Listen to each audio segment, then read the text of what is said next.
자동차 영업을 시작한 지 얼마 되지 않았던 제보자는 그날도 평범하게 일을 하고 있었습니다. 점심 무렵 낯선 번호로 전화가 왔습니다. 차분한 남자는 차량 상담을 받고 싶다며 장소를 말했습니다. 문제는 시간이었습니다. 꼭 밤 10시에 와달라는 것이었습니다. 전화 속 남자는 자신을 천속 기도원 쪽 사람이라고 소개했습니다.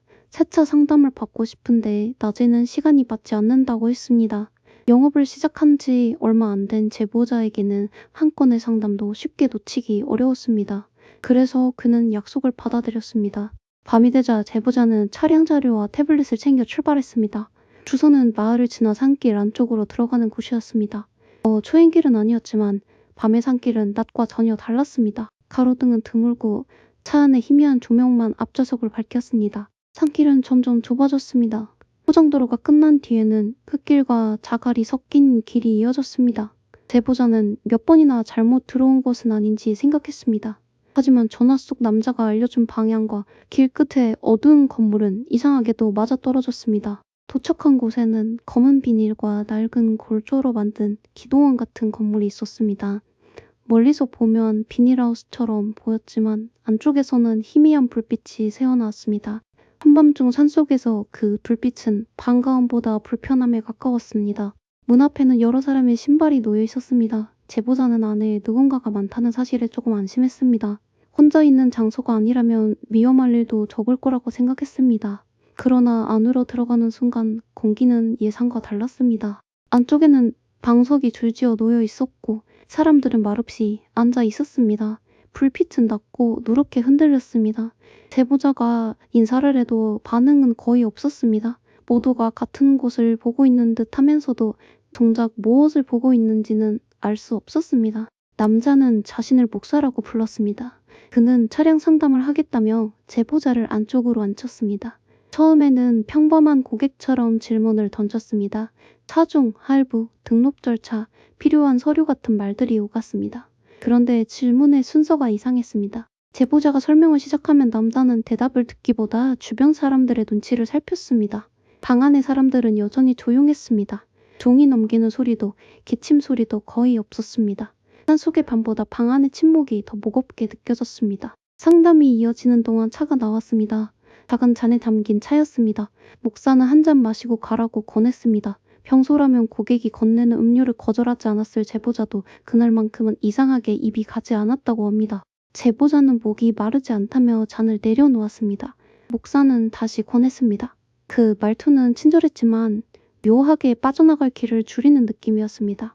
제보자는 그때부터 머릿속에서 작은 경고음이 울리기 시작했다고 말했습니다. 상담을 마치고 내일 다시 연락드리겠다고 말하자 분위기가 달라졌습니다. 목사는 하룻밤 자고 가라는 말을 꺼냈습니다. 산길이 위험하고 시간이 늦었다는 이유였습니다. 하지만 제보자에게는 그 배려가 오히려 더 무섭게 들렸습니다. 제보자는 가방을 챙기며 정중히 거절했습니다. 그 순간 방 안에 있던 사람들의 시선이 한꺼번에 자신에게 쏠리는 것 같았습니다. 아무도 큰 소리를 내지 않았지만 나가서는 안 된다는 압박이 분명히 느껴졌다고 합니다. 목사는 갑자기 낮고 거친 목소리로 사람들에게 말했습니다. 제보자를 붙잡으라는 뜻으로 들리는 말이었습니다. 제보자는 이미 차키를 손에 쥐고 있었습니다. 혹시 몰라 버튼 하나만 누르면 차문이 열리도록 준비해둔 상태였습니다. 제보자는 더 생각하지 않고 문 쪽으로 몸을 던졌습니다. 들어올 때는 쉽게 열렸던 문이 이상하게 버텼습니다. 얇은 비닐과 나무문 같은 구조였지만 누군가 반대편에서 잡고 있는 것처럼 열리지 않았습니다. 그는 어깨로 다시 부딪혔습니다. 문틀이 크게 흔들리고 찢어지는 소리가 났습니다. 그때 뒤에서 누군가 그의 목덜미를 붙잡았습니다. 제보자는 숨이 막히는 느낌과 함께 등 뒤에서 여러 사람이 움직이는 소리를 들었다고 합니다. 힘으로 버티면 끝이라는 생각뿐이었습니다. 제보자는 몸을 비틀어 소나기에서 빠져나왔고 단추가 뜯어지는 느낌과 함께 밖으로 뛰었습니다. 산속의 공기는 차가웠지만 뒤에서 따라오는 발소리 때문에 그 차가움조차 느낄 틈이 없었습니다. 차는 기도원을 향해 머리를 둔 채 세워져 있었습니다. 바로 빠져나가려면 차를 돌려야 했습니다. 제보자는 먼저 문을 잠갔고 시동 버튼을 눌렀습니다. 그 짧은 몇 초가 끝없이 길게 느껴졌다고 합니다. 차 밖에서는 문을 두드리는 소리가 났습니다. 누군가 창문을 치고 차체를 두드렸습니다. 제보자는 발밑에 신발이 제대로 신겨졌는지도 모른 채 후진과 전진을 반복했습니다. 어떻게든 차를 돌려야 했습니다. 차가 방향을 틀자 그는 그대로 산길을 내려왔습니다. 백미러에는 어둠밖에 보이지 않았습니다. 그래도 누군가 따라오고 있을지 모른다는 생각이 사라지지 않았습니다. 혹시 마을 입구에 다른 사람들이 막고 있진 않을까 하는 두려움도 있었습니다. 제보자는 바로 집으로 가지 않았습니다. 어린 자녀와 아내가 있는 집까지 따라오게 만들 수 없다는 생각이 들었기 때문입니다. 그는 일부러 다른 지역을 돌아다니고 뒤를 확인하고 한참을 맴돈 뒤에야 집으로 돌아갔다고 합니다. 집에 도착했을 때 옷은 흐트러져 있었고 목덜미에는 긁힌 자국이 남아 있었습니다. 가족에게는 자세히 말하지 못했습니다. 그 밤에 자신이 겪은 일을 그대로 설명하면 오히려 더 큰 걱정을 줄 것 같았기 때문입니다. 다음 날이 되자 제보자는 분노와 공포가 뒤섞인 상태가 됐습니다. 자신이 당한 일을 그냥 넘길 수 없다는 생각이 들었습니다. 그러나 혼자 다시 가는 것은 무서웠습니다. 그래서 몸을 쓰는 일을 했던 지인 둘에게 부탁했습니다. 세 사람은 낮에 다시 산길을 올랐습니다. 이번에는 야구방망이 같은 물건까지 챙겼습니다. 밤에는 끝없이 길어 보였던 길이 낮에는 의외로 평범해 보였습니다. 하지만 기도원에 도착하자 제보자의 머릿속은 다시 하얘졌습니다. 전날 밤 분명히 불이 켜져 있던 곳에는 전기선조차 보이지 않았습니다. 건물은 오래 방치된 듯 낡아 있었고 검은 비닐은 찢기고 내려앉아 있었습니다. 제보자가 본 방석과 사람들, 환한 불빛은 어디에도 없었습니다. 동행한 지인들은 처음에는 장난이냐며 짜증을 냈다고 합니다. 하지만 제보자는 장난을 칠 상태가 아니었습니다. 그는 자신이 놓고 온 태블릿, 가방, 겉옷을 찾으려 했습니다. 그러나 안에는 아무것도 없었습니다. 그런데 완전히 사라지지 않은 것도 있었습니다. 밖에 흙바닥에는 전날 밤 차를 돌리느라 남긴 타이어 자국이 그대로 있었습니다. 제보자는 분명 이곳에 왔고 분명 차를 돌려 나갔습니다. 장소는 맞는데 내부만 전혀 달랐습니다. 제보자는 전화를 걸어 보았습니다. 전날 상담을 요청했던 번호는 연결되지 않았습니다. 처음부터 존재하지 않았던 번호처럼 신호가 끊겼습니다. 그 대포폰인지 해지된 번호인지 아니면 다른 이유인지 알 수 없었습니다. 경찰에 신고할 수도 있지 않을까 생각했지만 설명할 수 있는 증거는 부족했습니다.